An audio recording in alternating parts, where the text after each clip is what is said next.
अस्सलाम वालेकुम my dear student. तो मेरा नाम आसिम है और मैं आपकी केमिस्ट्री का टीचर हूँ और हम पढ़ रहे हैं हमारे एमडी के 2025 के सिलेबस का केमिस्ट्री का पोर्शन। और आज हमारा लेक्चर 02 है थर्मोकेमिस्ट्री से, जिसमें हम पढ़ने वाले हैं हीट के साथ हीट कैपेसिटी, फिर specific heat capacity, molar specific heat capacity. तो शुरुआत करते हैं हम हीट से। What is a heat? हमारे पास हीट क्या होता है? What is a heat? तो जरा देख ले कि मैं इसके डिफिनेशन इस तरह कर सकता हूं कि it is a form it is a form of it is a form of transfer of energy. ये एनर्जी के ट्रांसफर का एक तरीका है। ओनली एट दैट टाइम, सिर्फ उस वक्त, only at that time when the system and surrounding when the system and surrounding have different temperature। जब हमारे पास सिस्टम और सराउंडिंग की टेम्परेचर क्या हो, एक दूसरे से डिफरेंट हो, तो उस वक्त हमारे पास एनर्जी ट्रांसफर होती है और वो एनर्जी ट्रांसफर होती है इन द फॉर्म ऑफ हीट। जैसे कि फॉर एग्जांपल ये मेरे पास कोई सिस्टम है, मेरे पास क्या है, एक सिस्टम है और इस सिस्टम में ये मेरे पास गैस पड़ा है। अब मैं कहता हूँ कि इस गैस की जो टेम्परेचर है, लेट्स सपोज यहाँ गैस की टेम्परेचर है टी जो है इसका, वो है 50 डिग्री सेंटीग्रेड। और ऊपर जो हमारा सराउंडिंग है, इसका जो टेम्परेचर है लेट्स सपोज वो है हमारे पास 30 डिग्री सेंटीग्रेड। तो आपको पता है कि heat move from hot body to cold body, मतलब हमारा सिस्टम जो है वो क्या है, एक हॉट बॉडी है और हमारा जो सराउंडिंग है वो क्या है, कोल्ड बॉडी है। और साथ साथ में मैं ये भी कहता हूँ कि ये जो बाउंड्री है हमारे पास, ये कौन सी वाली बाउंड्री है, डायथर्मिक बाउंड्री है। यानी इसके जरिए हीट की ट्रांसफर हो सकती है। हीट के ये बाउंड्री हीट अलाउ करते हैं। तो यहाँ से हीट बाहर जाएगी, हमारे सिस्टम से हीट कहाँ आएगी, हमारे सिस्टम से एनर्जी आएगी बाहर सराउंडिंग में। और वो एनर्जी किस तरह से सिस्टम से सराउंडिंग में आएगी, in the form of heat. So heat is a form of transfer of energy from system to surrounding और सराउंडिंग टू सिस्टम। जैसे कि अब ऐसा भी हो सकता है कि लेट सपोज हमारे सिस्टम सराउंडिंग की जो टेम्परेचर है, लेट सपोज वो हो 70 डिग्री सेंटीग्रेड, और हमारे सिस्टम की जो टेम्परेचर हो लेट सपोज वो हमारे पास 50 डिग्री सेंटीग्रेड। तो हमारे सराउंडिंग से टेम्परेचर यानी एनर्जी जाएगी हमारे सिस्टम में in the form of heat. So heat is what? Heat is a form of transfer of energy from system to surrounding और from surrounding to system. Heat is a form of transfer of energy. अच्छा, और ये कब ये transfer हो सकती है? जब हमारे पास सराउंडिंग और सिस्टम की टेम्परेचर एक दूसरे से क्या हो, डिफरेंट हो। फिर हम बात करते कि इसको हम रिप्रेजेंट करते, it is represented by Q. और इसकी जो यूनिट है, यूनिट ऑफ हीट, इसको हम यूनिट लेते हैं जूल। क्लियर है? और इसकी जो मोस्ट फेमस यूनिट है वो क्या है, कैलोरी।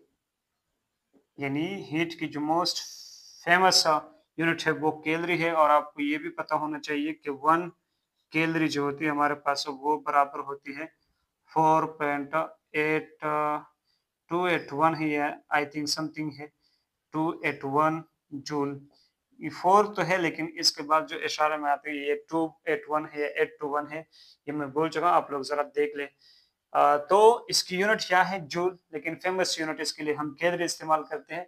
तो ये हो गए हमारे पास हीट के बारे में बात है। अब हम बात करते हैं specific heat, sorry heat capacity. What is a heat capacity? जरा देख ले, मेरे पास ये एक सिस्टम है,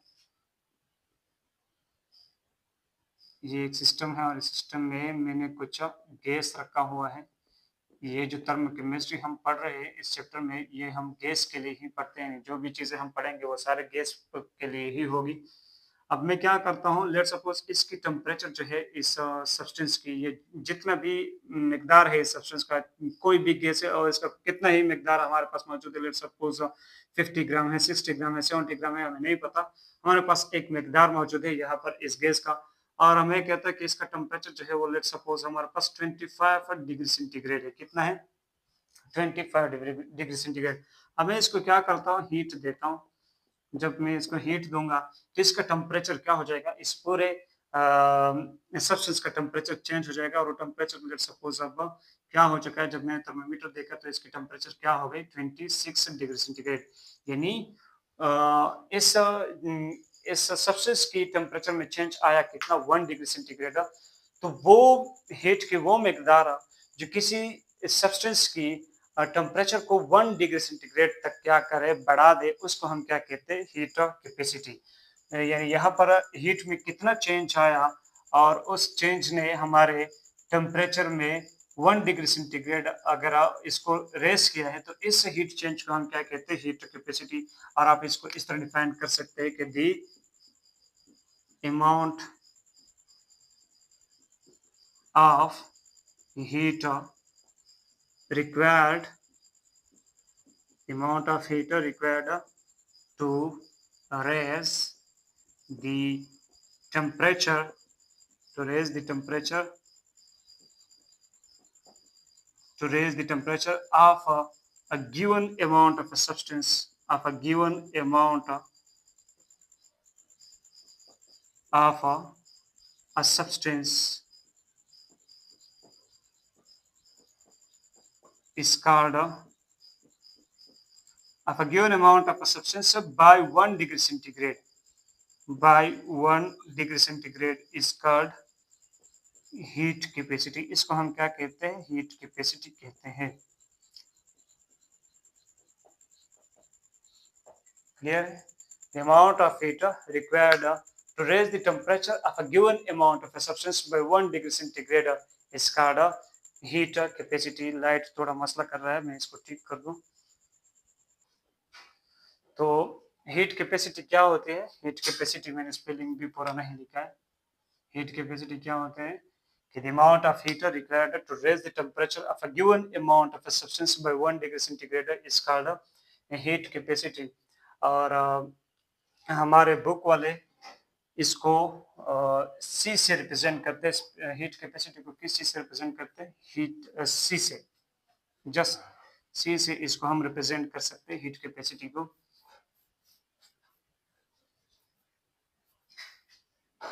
हीट कैपेसिटी को हम किससे रिप्रेजेंट करेंगे? सी से। और सी क्या होगी हमारे पास? सी बराबर होगी heat divided by mass into change in temperature. तो ये हो गई हमारे पास हीट कैपेसिटी का मैथमेटिकल फार्मूला। अब हम बात करते हैं specific heat capacity. What is specific heat capacity? Specific heat capacity, तो स्पेसिफिक हीट कैपेसिटी जो है, स्पेसिफिक हीट कैपेसिटी वो क्या होती है कि जब आपके पास किसी चीज का 1 ग्राम मौजूद हो। यानी लेट सपोज यहाँ पर ये मेरे पास गैस है, लेकिन ये गैस कितना है, ये 1 ग्राम है। कितना है? 1 ग्राम। किसी भी कोई भी गैस है, लेकिन कितना है? 1 ग्राम है। अब मैं इसका टेम्परेचर पहले से चेक करता हूँ, वो कितना है? 25 डिग्री सेंटीग्रेड। फिर मैं इसको क्या करता हूँ? हीट करता हूँ। और हीट करने के बाद जब मैं देखता हूँ तो इसकी टेम्परेचर क्या हो जाती है? 26 डिग्री सेंटीग्रेड। तो हीट की वो मिकदार जो किसी सब्सटेंस की 1 ग्राम की, जो 1 ग्राम ऑफ सब्सटेंस की टेम्परेचर को 1 डिग्री सेंटीग्रेड तक का बढ़ा दे, उसको हम क्या कहते हैं? Specific heat capacity. तो आप लिख सकते हैं कि the amount of heat, the amount of heat required to raise the temperature of 1 gram of a substance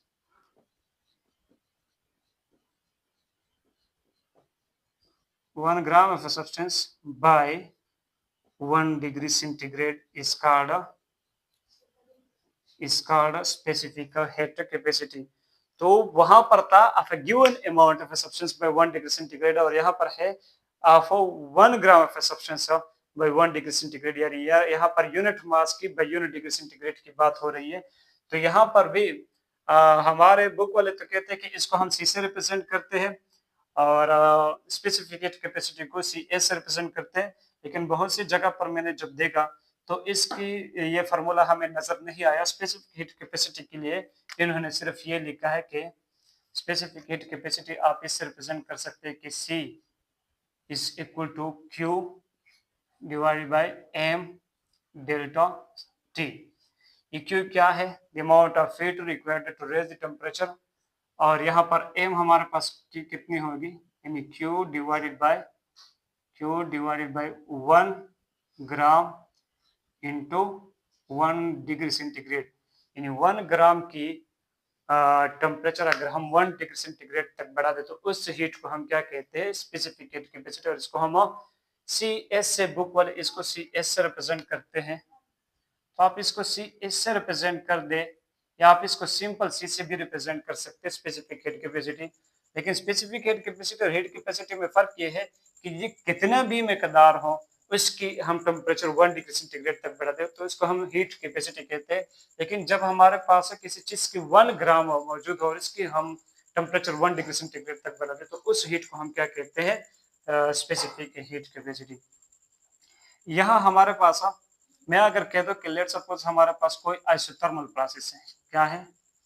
कोई आइसोथर्मल प्रोसेस है हमारे पास। अब आइसोथर्मल प्रोसेस क्या होता है? जिसके लिए चेंज इन टेम्परेचर क्या हो? 0 हो, यानी जो एट कांस्टेंट टेम्परेचर पर हो रहा हो तो उस प्रोसेस को हम क्या कहते हैं? Isothermal process. तो इसके लिए स्पेसिफिक हीट कैपेसिटी क्या होगी? तो मैं कहता हूं कि C of isothermal, यानी specific heat capacity of an isothermal process is equal to heat divided by M change in temperature। तो मैं यहाँ पर लिखूंगा कि heat divided by M multiplied by change in temperature हमारे पास क्या है? 0। तो यहाँ से क्या आएगा? Q divided by 0 और यहाँ से हमें आंसर मिलेगा इन्फिनिटी। तो specific heat capacity for an isothermal process वो कहाँ तक होती है? इन्फिनिटी तक होती है। इसी तरह अगर मैं आपसे कह दूं कि अगर हमारे पास कोई एडियाबेटिक प्रोसेस है, एडियाबेटिक प्रोसेस का क्या होता है? जहां पर हीट चेंज क्या हो आपके पास? चेंज इन हीट आपके पास क्या आ जाए? चेंज इन हीट आपके पास 0, यानी हीट कांस्टेंट हो, चेंज नहीं हो रहा हो, सिस्टम और सराउंडिंग के बीच हीट क्या आ जाए? कांस्टेंट हो जाए, कोई ट्रांसफर नहीं होता। यानी जब सिस्टम और सराउंडिंग की हीट हमारे पास क्या आ जाए? कांस्टेंट आ जाए, तो इसको हम क्या कहते हैं? Adiabatic process. तो इसके लिए जब हम स्पेसिफिक हीट कैपेसिटी लिखते तो इस तरह लिखेंगे कि C ऑफ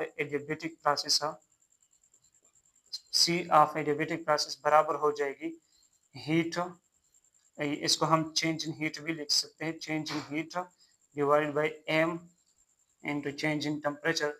तो चेंज इन हीट हमारे पास क्या है? इसके लिए 0 divided by M change in temperature, और ऊपर 0 हो, इसको किसी चीज से भी आप डिवाइड करेंगे तो आंसर क्या आएगा? 0। तो C for adiabatic process is equal to 0। इन दो वैल्यू से हमें ये मालूम हो रहा है, इन दो वैल्यू से, यानी C for isothermal process, specific heat capacity for an isothermal process and specific heat capacity for an adiabatic process. यहाँ से हमें ये कंक्लूजन मिल रहा है कि specific heat capacity for a gas कहाँ से कहाँ हो सकती है? 0 से इंफिनिटी तक कुछ भी हो सकती है। Specific heat capacity for gases 0 से लेकर इंफिनिटी तक कुछ भी हो सकती है। तो यहाँ से ये पॉइंट आपने याद करना है। इसके बाद हम लिखते हैं heat capacity at constant volume and heat capacity at constant pressure. यानी हीट कैपेसिटी के हमारे पास दो टाइप्स है, heat capacity at constant volume और heat capacity at constant pressure. लिखेंगे हम specific heat capacity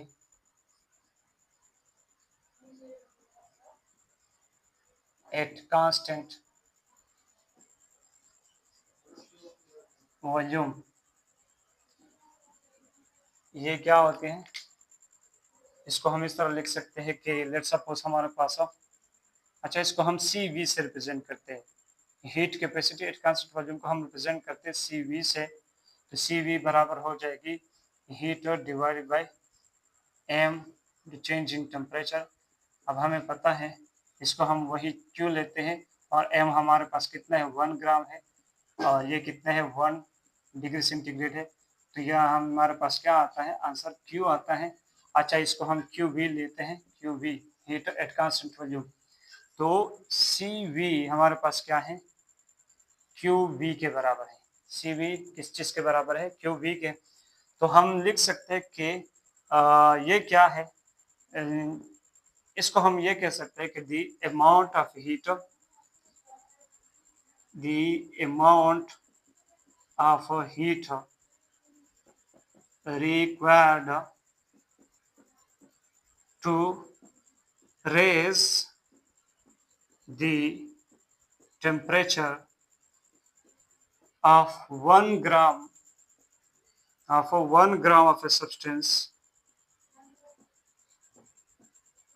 a substance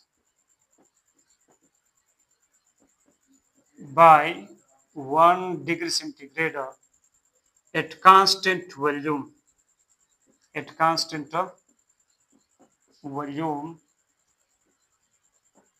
is called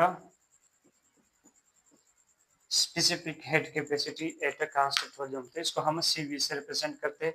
अच्छा यहाँ से हम हीट के लिए एक फार्मूला भी लिख सकते हैं और वो क्या होता है कि QV हमारे पास बराबर हो जाएगी CV into M into change in temperature.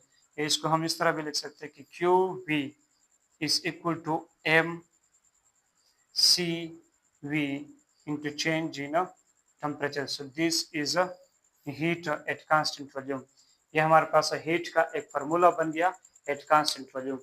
और एक होता है हमारे पास heat capacity at constant pressure, heat capacity at a constant pressure, वो क्या होता है heat specific heat capacity, specific heat capacity at constant pressure, at a constant pressure। तो यहाँ आपके पास क्या आता है कि the amount of heat required to raise the temperature of 1 gram of a substance by 1 degree centigrade at constant pressure is called specific heat capacity at constant pressure। तो यहाँ इसको हम इस तरह रिप्रेजेंट करते हैं CP से, तो CP बराबर हो जाएगी QP divided by mass into change in temperature. तो यहाँ बिल्कुल ये भी उसी तरह का ही प्रोसेस है, यानी Q divided bye 1 gram multiplied by 1 degree centigrade. तो यहाँ से हमें क्या मिलता है QP मिलता है। सो QP हमारे पास बराबर हो जाएगी CP के। So this is the amount of heat required to raise the temperature of 1 gram of a substance by 1 degree centigrade at constant pressure। और यहाँ से हमें एक और फार्मूला मिल सकता है, किस चीज़ का, हीट का। यानी अगर मैं इसको लिख दूँ तो ये क्या है QP is equal to CP into change in temperature. तो ये एक फार्मूला हो गया। दूसरा फार्मूला हमारे पास है हीट के लिए, और ये हीट के लिए फार्मूला है एट कांस्टेंट प्रेशर, और ये हीट का फार्मूला है एट कांस्टेंट वॉल्यूम। ये फार्मूले भी आप लोगों ने नोट करने हैं, मैं भी इसके ऊपर आपको न्यूमेरिकल्स हल करने को मिल जाए। इसके बाद एक और टर्म है, अच्छा इन दोनों की यूनिट्स क्या आ सकती है, specific heat capacity at constant volume की और specific heat capacity at constant pressure की, इन दोनों की अगर आपसे यूनिट पूछी जाए तो जरा देख ले मेरे पास specific heat capacity at constant volume बराबर है heat divided by M into change in temperature. तो जरा देख ले Cp हमारे पास बराबर हो जाएगी, हीट जो होता है वो तो जूल है, और m हमारे पास है 1 ग्राम की बात करते हैं, और टेम्परेचर हमारे पास है 1 डिग्री सेंटीग्रेड। तो यह हम लिख सकते हैं जूल जूल पर ग्राम जूल पर ग्राम पर डिग्री सेंटीग्रेड। और अगर ये केल्विन में बात हो रही हो तो इसकी यूनिट क्या हो जाएगी, जूल पर ग्राम पर केल्विन। क्लियर है? So this is the unit of a specific heat capacity at constant pressure या specific heat capacity at constant volume, दोनों के लिए यानी ही स्पेसिफिक हीट कैपेसिटी के फॉर्म यूनिट हमारे पास ये आ सकती है। तो चाहे वो specific heat capacity at constant pressure हो, यानी चाहे वो Cp हो या Cv हो, हमारे पास इसकी यूनिट ये आएगी। इसी तरह अब हमारे पास एक और टर्म आता है जिसको हम कहते हैं molar specific heat capacity. Molar specific heat capacity ये क्या होती है?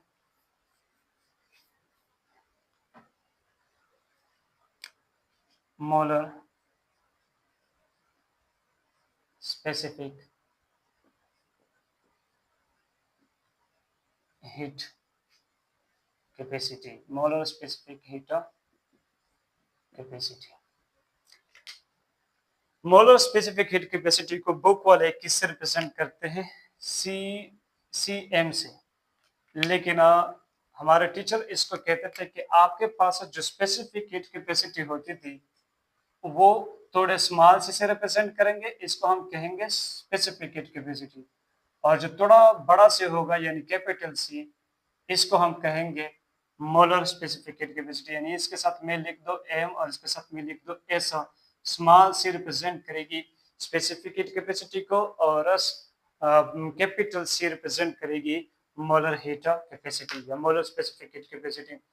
तो ये क्या होगी कि द अमाउंट ऑफ हीट, यहाँ डेफिनेशन आप खुद लिख के, the amount of heat required to raise the temperature of 1 mole of a substance by 1 degree centigrade is called molar specific heat capacity. तो यहाँ इसकी हमारे पास वो क्या आती है, यानी यूनिट किस तरह आ सकते हैं, इसकी यूनिट हमारे पास होगी मोलर स्पेसिफिक हीट कैपेसिटी, इसको कैपिटल कहते हैं, is equal to Q divided by N into change in temperature.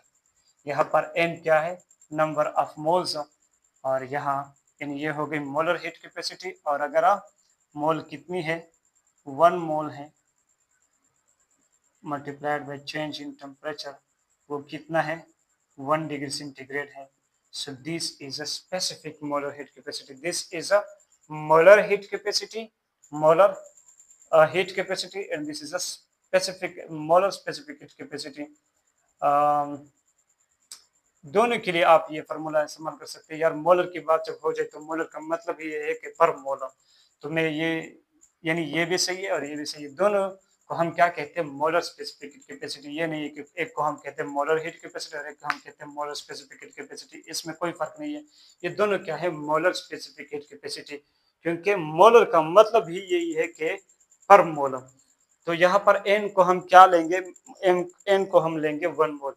तो ये हो गई हमारे पास मोलर स्पेसिफिक हीट कैपेसिटी के the amount of heat required to raise the temperature of 1 mole of a substance by 1 degree centigrade. Let's suppose आपके पास क्या है, पानी मौजूद है, पानी, और पानी की आपके पास कितना या गैस है, CH4 का गैस है, मीथेन गैस।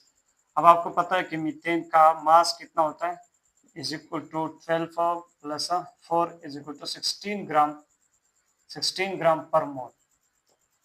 तो यहाँ पर लेट सपोज यहाँ पर मेरे पास 16 ग्राम, जब आप 16 ग्राम CH4 की टेम्परेचर को क्या करेंगे, 25 डिग्री सेंटीग्रेड से चेंज करेंगे 26 डिग्री सेंटीग्रेड तक, तो यहाँ जो आपने हीट दिया है, this heat is called molar specific heat capacity, क्योंकि इस हीट ने क्या किया है, 1 मोल ऑफ ए सब्सटेंस की टेम्परेचर को बढ़ाया है बाय 1 डिग्री सेंटीग्रेड। अब 12-16 ग्राम क्या होता है, it is 1 mole of CH4।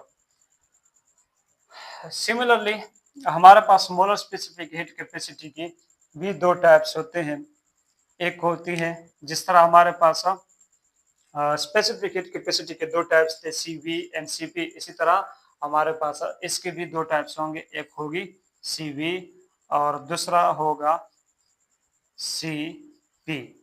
in molar specific heat capacity at constant volume in molar specific heat capacity at a constant pressure। तो यहाँ पर आप लिखेंगे इसके साथ Q P divided by N the change in temperature, sorry QV, और इसके साथ आप लिखेंगे Q divided by QP divided by N into change in temperature।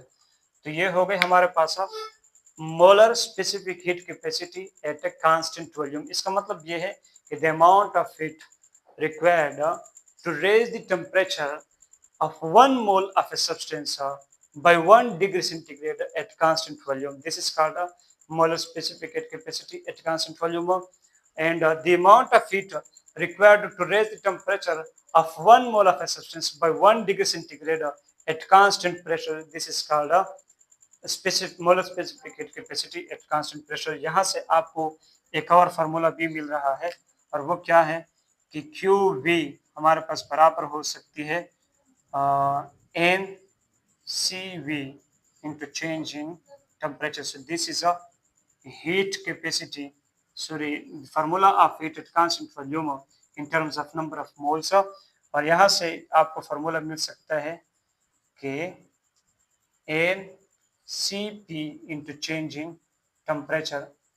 ये दूसरी फार्मूला हो गई हीट की at constant pressure in terms of number of moles। So this is the formula of heat at constant volume in terms of number of moles, and this is the formula of heat at constant pressure in terms of number of moles। और इससे पहले मैंने आपको क्या लिखा था कि ये वाला फार्मूला भी था कि QV is equal to MCV into change in temperature, और एक ये वाला फार्मूला था कि QP is equal to MCP into change in temperature। Clear है? ये वाला हीट का फार्मूला है eight constant volume in terms of mass, और ये वाला हीट का फार्मूला है eight constant pressure in terms of mass. Clear है? ये दो in terms of number of moles है और ये दो इन टर्म्स ऑफ मास है, और यहाँ पर ये वाली जो है ये एट कांस्टेंट वॉल्यूम है, ये एट कांस्टेंट प्रेशर, ये वाली एट कांस्टेंट वॉल्यूम और ये एट कांस्टेंट प्रेशर। तो ये चार फार्मूले भी आपने हीट के लिए क्या करने हैं, नोट डाउन करने हैं। तो यहाँ तक हो गए हमारे पास मोलर स्पेसिफिक हीट कैपेसिटी, फिर molar specific heat capacity constant volume and eight constant pressure. अब हम क्या देखते हैं कि ये मोलर स्पेसिफिक हीट कैपेसिटी और स्पेसिफिक हीट कैपेसिटी के बीच कोई रिलेशनशिप है या नहीं, और अगर है तो कौन सा रिलेशनशिप है इन दोनों के बीच। Clear? Molar specific heat capacity relationship यहाँ पर आप लिखेंगे कि द रिलेशनशिप बिटवीन